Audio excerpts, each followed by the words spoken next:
remain. I can't let go of the one thing I wanted most. I'm chasing echoes of your ghost. Can't let go of the one thing I wanted most. I'm chasing echoes of your ghost. La la la, la la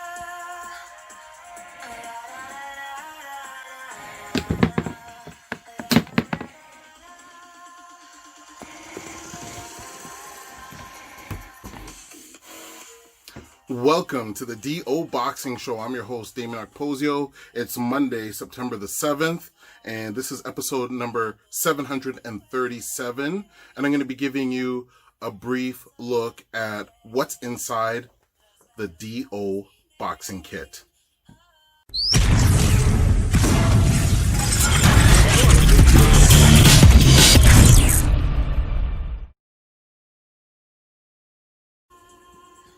Okay, so again, welcome to the DO Boxing Show. We're going to be showing you basically what's inside the DO Boxing Kit. So you're not going to see me for this segment because I'm the cameraman for today. But I'm going to explain to you what's inside the box. So first of all, thank you so much to the many people that have placed orders for the DO Boxing Kit already. We're anticipating that we're going to start selling at the end of the year when we get the website finished, but we definitely appreciate the business and the trust. So for those people that are asking what is inside a DO Boxing Kit, I'm going to show you right now. So the DO Boxing Kit consists of 5 items. It's hand pads, gloves, skipping rope, mouthpiece, and hand wraps. So this is actually an order that was put together, but what I did was I created another bin here that's see-through so that you'll be able to see everything, and this has all the items again that we put in the DO Boxing Kit. So we'll start off with the hand pads. There could be 2 types of hand pads that you'll get. So there's these Sportstown hand pads that we provide from one of our distributors, and the Ibf hand pads from another distributor. When you receive them, they'll be in their packaging. And you know what, I'm just going to tear this open and we'll keep these as demos.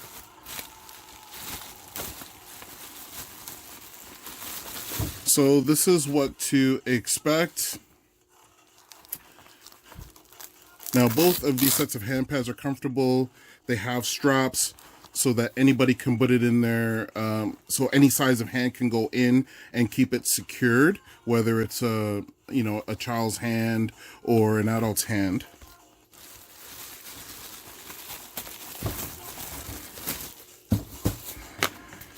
And the great thing about hand pads is you can use hand pads anywhere.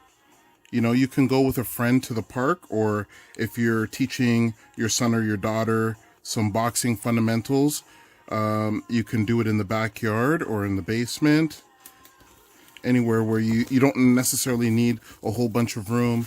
You don't have to get a heavy bag and hang it in the garage, or have a stand-up model those ones are kind of expensive.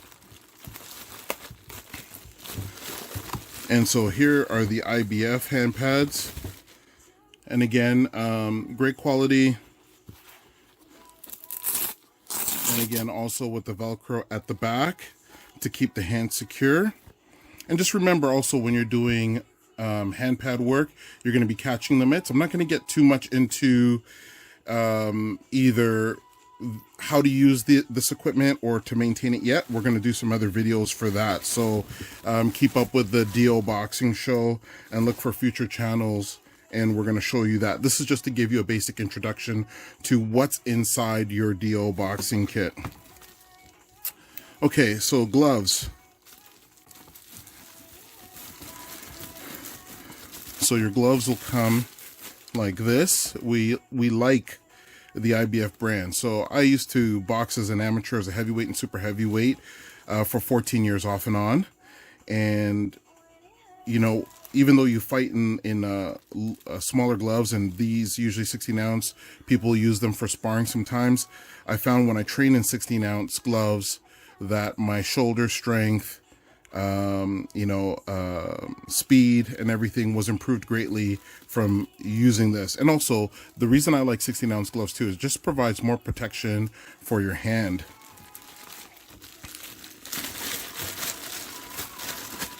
So here are the gloves, and to give you an idea of the size of the gloves, this is a regular pen.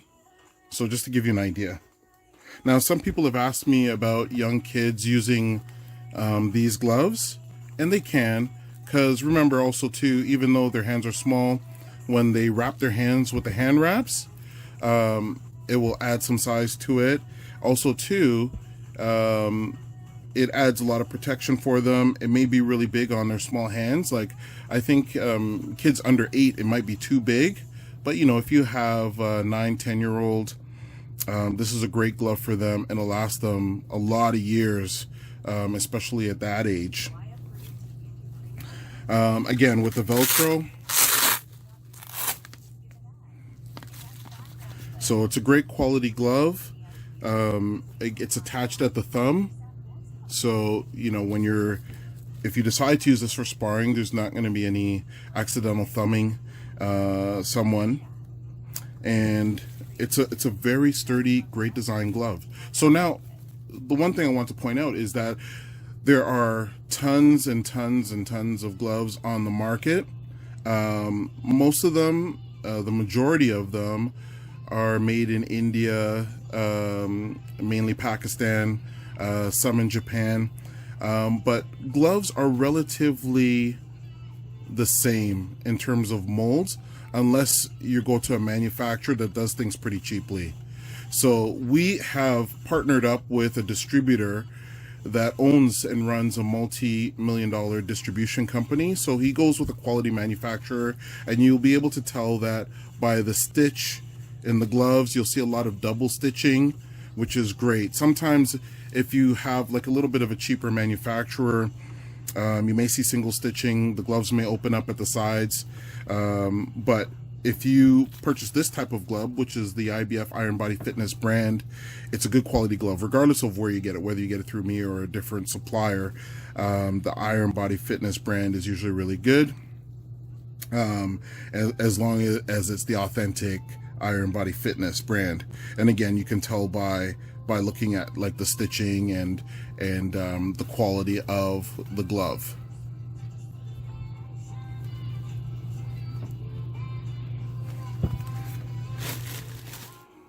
So with this mouthpiece, it's called a snap fit mouthpiece, and the great thing about it is it doesn't need any boiling. So you just take it. It's very pliable and made with a durable rubber, but very pliable. So it's very comfortable. You just put it in your mouth right away, and you're ready to go right out of the case when you get it brand new. So that's the great thing about this mouthpiece.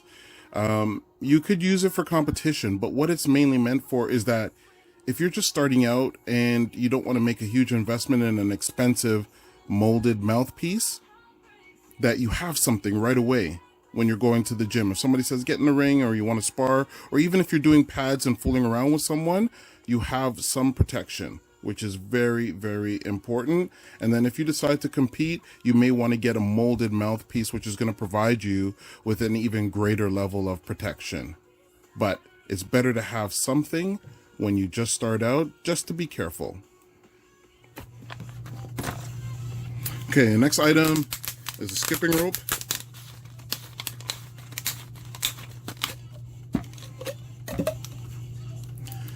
So here's a skipping rope.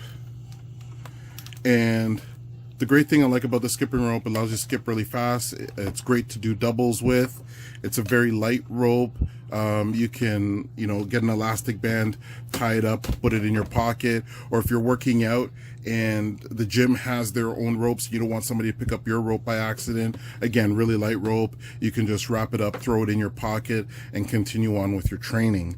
The other thing about it too is with this type of a lightweight rope, if it's too big for you, whenever you want to shorten the height of a rope, keep one end normal and then wrap one end. You can wrap one end around your hand or however you want to do it, whether it's wrap it within your hand, but you just want to keep one normal, and that way it allows the rope to still rotate and not tangle up while you're skipping.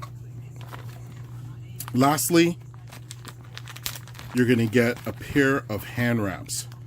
So with hand wraps, again, I'm not going to go too in depth about the maintenance of it, but whenever you're finished working out, if your hand wraps are damp, you always want to make sure that you don't ball them up right after a workout, and that you also leave it to kind of air dry. If you want your equipment to be smelling nice for a longer period of time, don't put on old hand wraps into your gloves. Every time after you use it, just wash it. As soon as you get home, soap and water in a dish, rinse it, and then hang it to dry with it out like this, extended,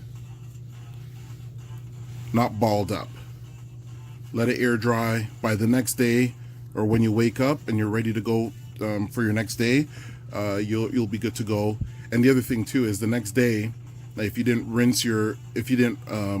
like make sure your hand wraps are dry enough before you hung them up and they're still a little damp, once they're clean and they're balled up, they're going to be okay. But what you don't want to do is ball up sweaty hand wraps, because it's just the bacteria is gonna grow, they're gonna smell really bad, and in this day and age we're trying to be more hygienic, so that would be the best way to go until you have an opportunity to get more hand wraps. If you don't want your hand wraps sticking to each other, just take the Velcro strap and put it right on the Velcro like this when your hand wrap is extended like this, and that way when you bunch it up, it's not going to stick to it and pull at the material. So the thing I like about these hand wraps, they're described as Mexican style hand wraps, is that they're pretty lengthy, they're soft, they have a little bit of give to them, so you can really protect your wrists and your knuckles. And again, follow the DO Boxing Show to get updates in terms of how to use this equipment and some tips on training and maintaining the equipment. So hopefully that was informative. If you have any questions, leave them in the comment section or email me. Remember, if you have any questions, not just about this equipment, but any questions related to boxing, send us a message through Twitter at DOKPOSIO, through email okposio@hotmail.com, and don't forget to subscribe to get every episode of the DO Boxing Show. Thanks for tuning into this episode, and we'll catch you on the next one.